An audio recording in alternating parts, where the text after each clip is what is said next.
Well, good morning, Facebook. It is 1:51 in the morning. I can't sleep. But surprisingly, nobody is hanging out by my wall tonight. Usually there's or maybe they just got better and they're not leaning on the wall anymore because I keep on hitting the wall when I hear the wall. But I haven't heard anybody. Um, I wanted to make some commentary. I did make commentary before. Um, I'm missing like a little nose piece thing in there, so it always scrapes up my nose. And then my newer glasses, Richard broke part of it, so that's also difficult because it doesn't go to both ears. He broke off half. Those were my new ones too, asshole. Anyway, so, and it's 1 in the morning, so I'm not about to put on contacts. But anyhow, so I guess my little prostitute little sister wants to claim that I'm a prostitute, right? Um, I didn't lose my virginity until I was 19. That was to Antonio, who kind of pressured me into it, and I didn't have fun. In fact, I didn't have sex with him for another 2 months because I hated it so much. I just didn't like it. Um, I remember it was not, I don't know. It just made me feel yucky. Anyhow, so he was a horrible first, by the way. And then he wanted to get upset with me, like, I can't even get inside. And I'm like, if it's my first time, he was totally the shittiest first time person, excuse my language. And aside from that, after Antonio, when I moved to Cal Poly, Pomona, that's when I met Noman at Stater Brothers in Chino Hills, California. And, once I moved away, I realized how little Antonio did for me and how little everybody did for me except for my mom. I remember I was all like, yeah, I'm out of the house, woo! And then 3 weeks later, I called my mom, I miss you. I was homesick.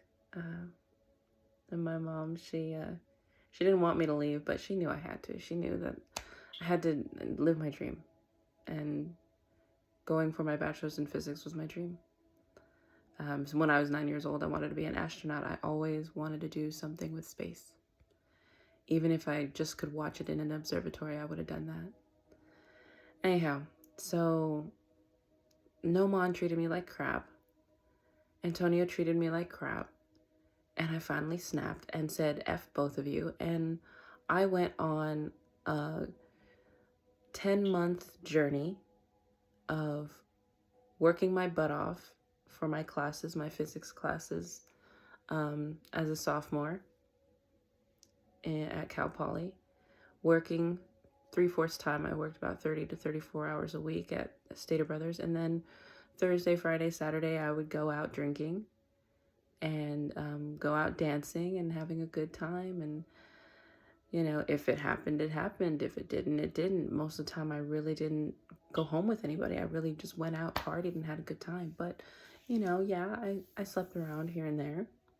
That's the normal adult life. And then I ended up getting HPV, and it was diagnosed at around 9 months, and my whole world turned upside down. So it was somebody gave it to me, but I blamed myself because I had multiple partners.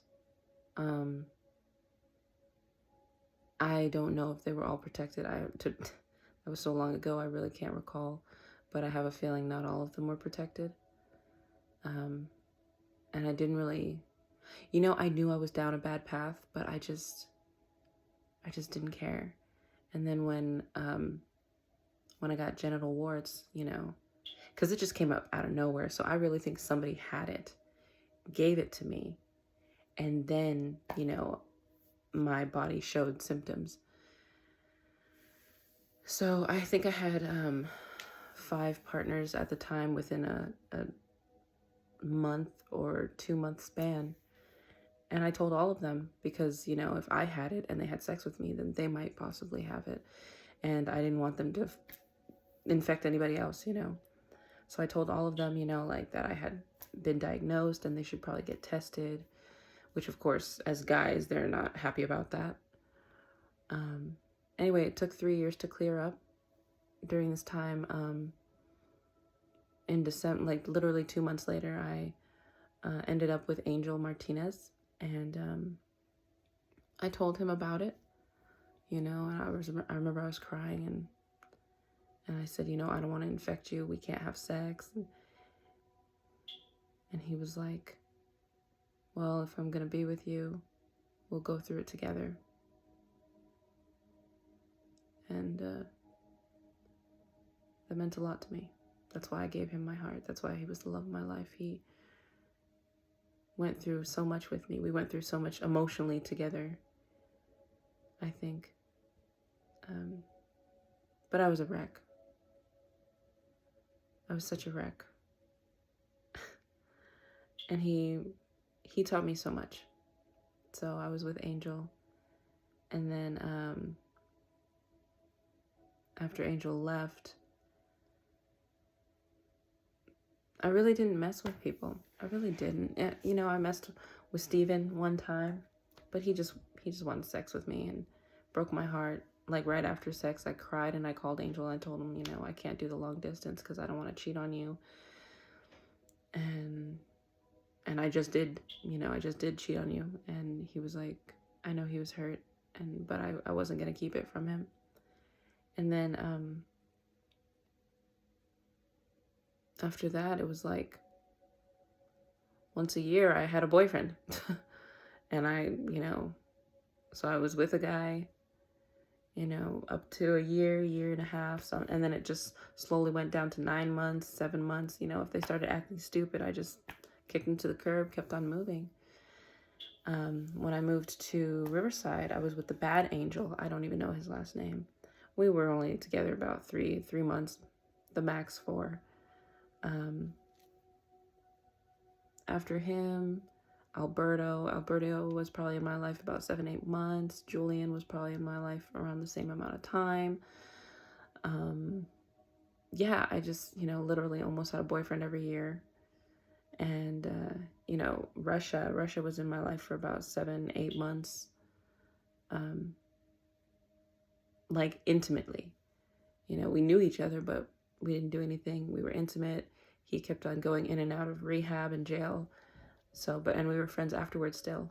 So, all of the videos that are posted of me are my rapes, because I do not videotape myself having sex. I do not allow people to videotape us while we are having sex. That's what Daryl liked to do. Daryl wasn't the only one. Oh, Dylan liked to do it too. You know, he thought I was stupid. I'm like, why do you always have to have the phone in the bed with you? And he's gay. He just doesn't want to admit it. And then recently, let's see. Because I remember I was absent for a whole year. I was just like, you know, there's nobody worth my time. I would go out. I was looking for somebody, but I just never found anyone because I'm very picky. And yeah, so if Julie or my family or even Angel, which would be sad, wants to claim that I'm a prostitute and stuff, that's BS, because I just went and socialized and met people and had monogamous sex. I was asked to have a threesome with Bianca and Ruben. I was asked to have a threesome with, I forgot his name, and his girlfriend who's an Aquarius. And then I remember she said he ended up going to Nevada, and then she wouldn't even contact me after that. So I don't know. They're definitely part of it though. But I had a threesome with them. And and then when I was working after Chino Hills,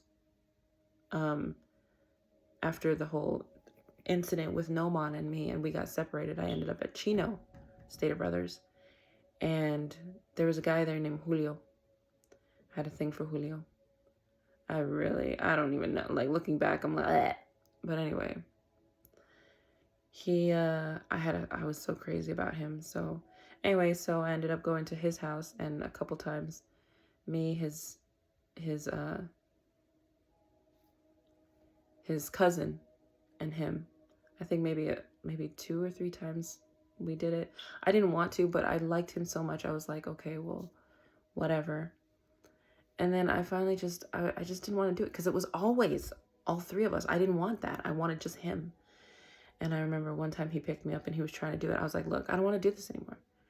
I was like, if it's not just me and you, then no. And he's like, oh, then he tried to do the whole control thing, like, oh, well, fine, get out of my car. I was like, all right, bye. And we worked together, so it was like, and I just acted like nothing happened. And then he was like, hey, what's up? And I think that was the first time we actually did it, just me and him. But when I woke up in the morning, his cousin was there. So who knows? Maybe while I was sleeping, they all did their business, because nobody has fucking respect for women. All of you men that have done this to me have no respect for women. And you know what? You guys wouldn't even be on this freaking planet if it wasn't for women. That's how twisted you all are.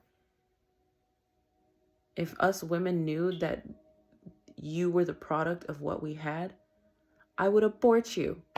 I would. Because I don't want these kinds of people living on the planet that would do this to women. Or other men. Anyway. So after that,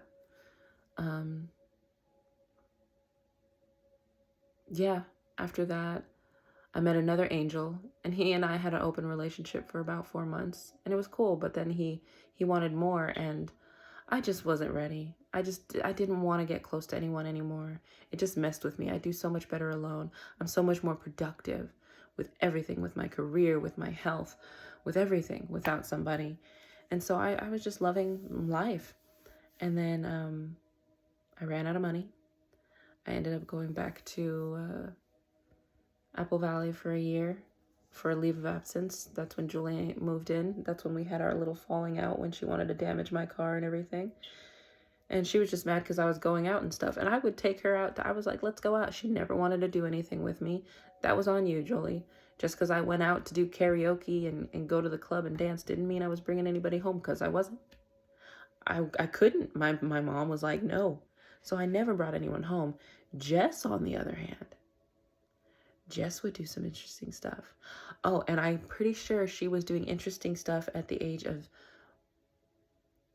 13, 14, and 15 in Germany with Joshua and Joseph. Joseph was the older boy. Joshua was the one that was my brother's age. They were two mixed kids that would come over. I don't even remember their parents. That's the weird part for me now. So who knows what the hell was going on there, but maybe Jess, I'm pretty sure, because Jess would be in her room with Joseph all the time. And it was okay for them. I remember he had glasses. He looked like a really polite guy, kind of like Matt Ward, but more handsome. And Joshua would play with my brother, and then I would just sit there like, well, I can't really play with Julie. She's 4 years younger than me, and she's only 4. So I was left to my own devices, and I would just be in my room and play with the Barbies, play with the Kinects. I would make some crazy things. I remember I made a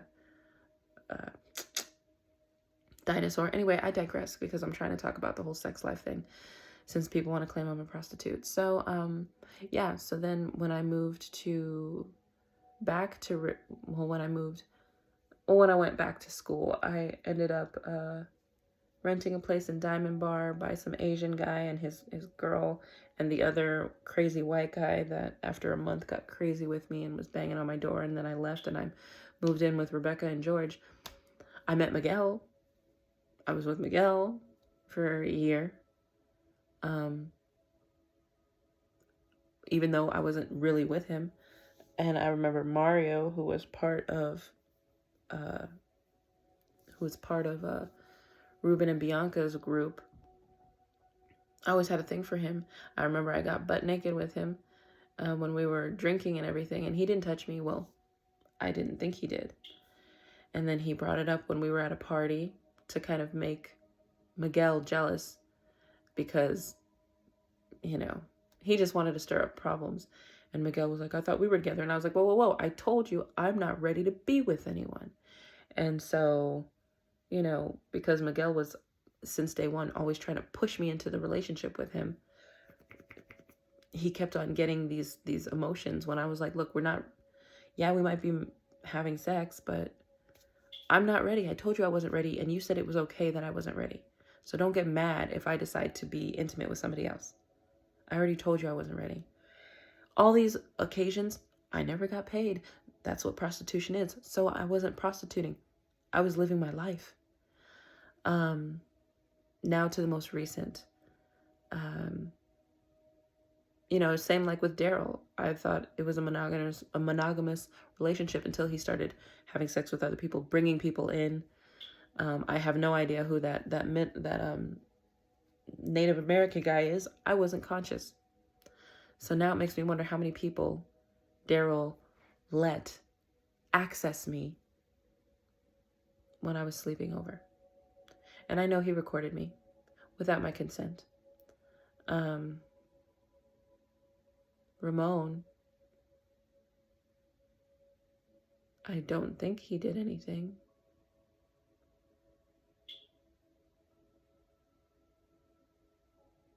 At this point, I think anybody I was intimate with did something. Which makes me wonder, if I ever get with somebody again, how am I going to be able to sleep in the same room with them unless I have camera footage that I was asleep and nothing ever happened? You know, I'm going to have to literally record myself at sleep every night because I don't trust anybody. I don't. Going forward, since this is a wonderful stage that they want to play games with, I would definitely have to still sleep in a different room because I don't trust anyone. The more money you have, the less trustworthy you are. So if I become rich, well, I know I'm trustworthy because I don't think to do those things to people. But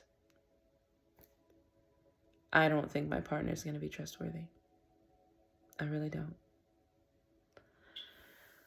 Recently, how do I get from point A to point B?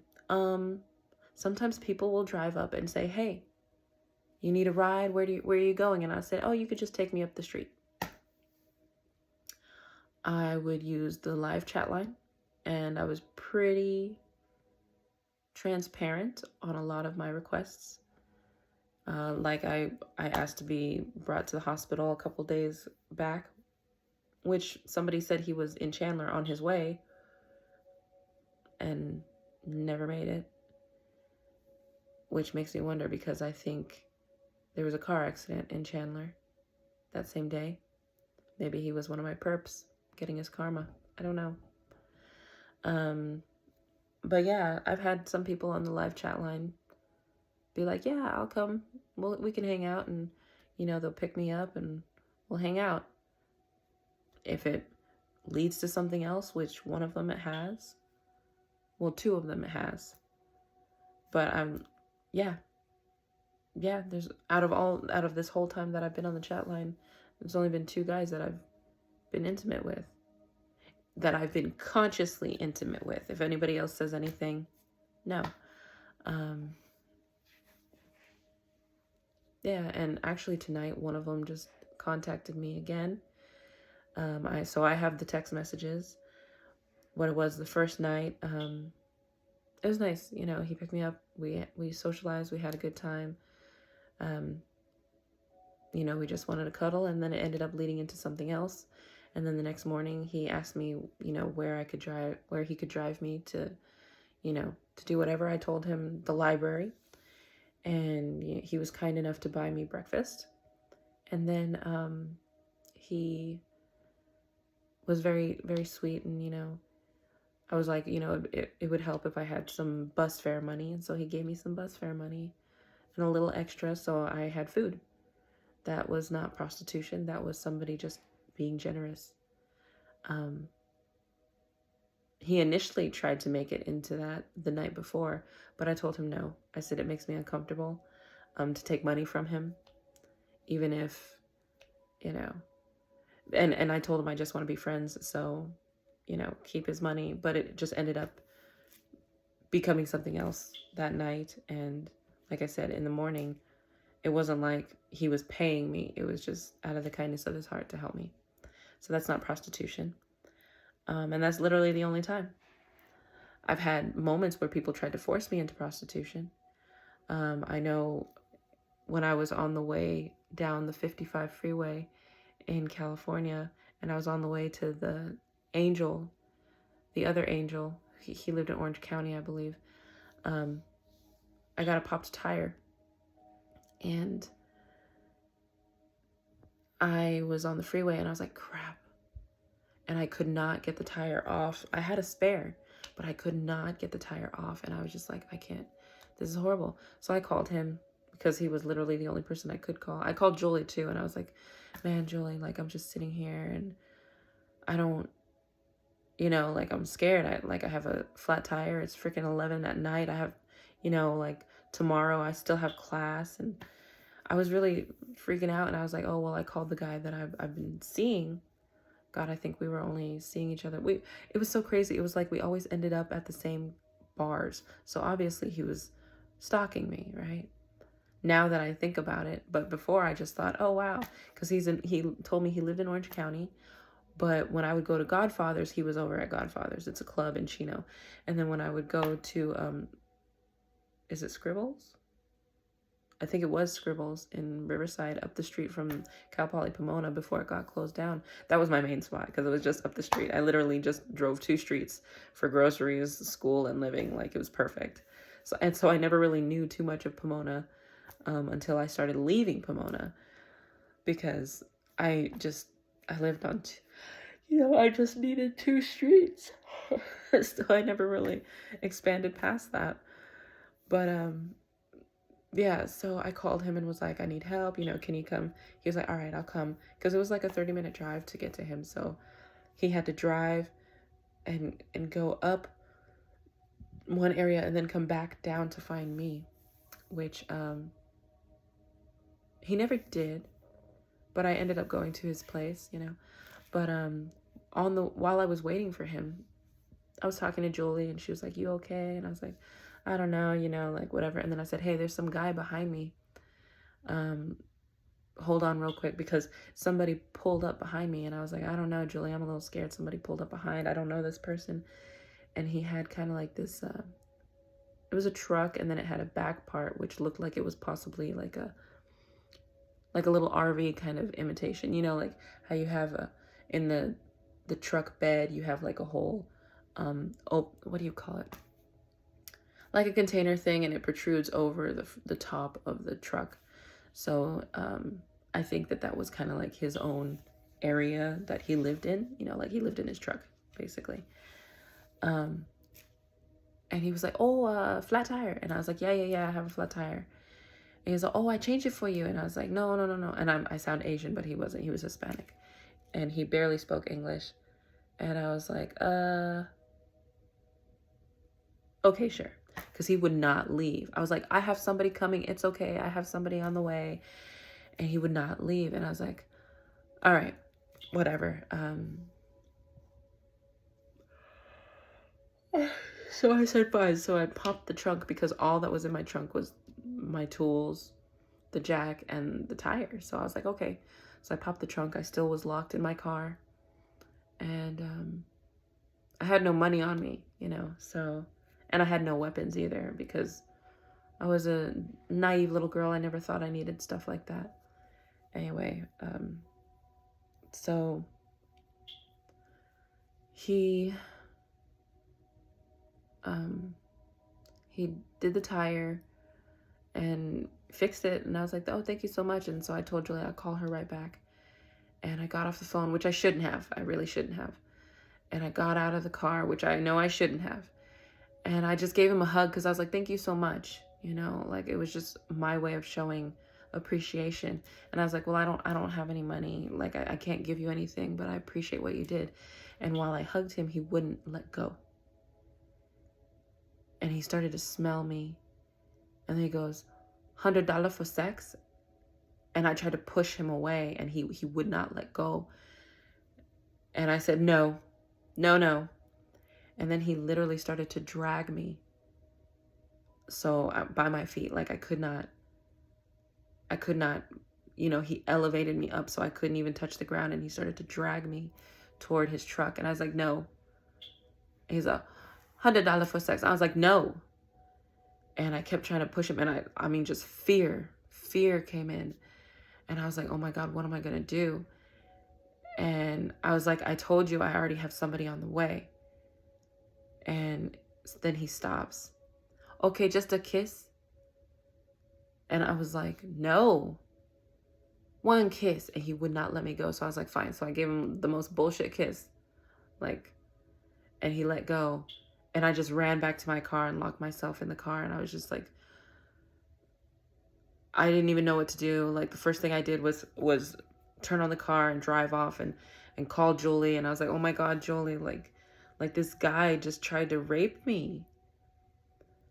And she was like, are you okay? I said, yeah, I'm driving on my way. Like, I was just like, I'm terrified. Like, I was just shaking, and I couldn't believe that. And then I called Angel and let him know, like, I was okay. I was on the way. And he was like, sorry, I didn't make it to you. I said, it's okay. I appreciate you for coming, but I'll be at your house. And so I stayed with him that night and, told him what happened. I was absolutely terrified. But yeah, so those would be my quote unquote escapades of prostitution. I never got paid. It was me, experiencing the human experience and with other people. And, if things got hot and heavy, they got hot and heavy, but I didn't get paid for it. So that would be that would be it. Just like all of my rapes and tortures, supposedly when I thought I had an allergy to something, when I was black and blue all over my body, supposedly people were coming into my apartment and just beating the shit out of me. I was wondering because it was all over my body, and I felt sore. But it was all over my body, just everywhere, all up and down my legs, my chest, everything. And then once it got here, that's when I was like, I can't hide it anymore. So yeah,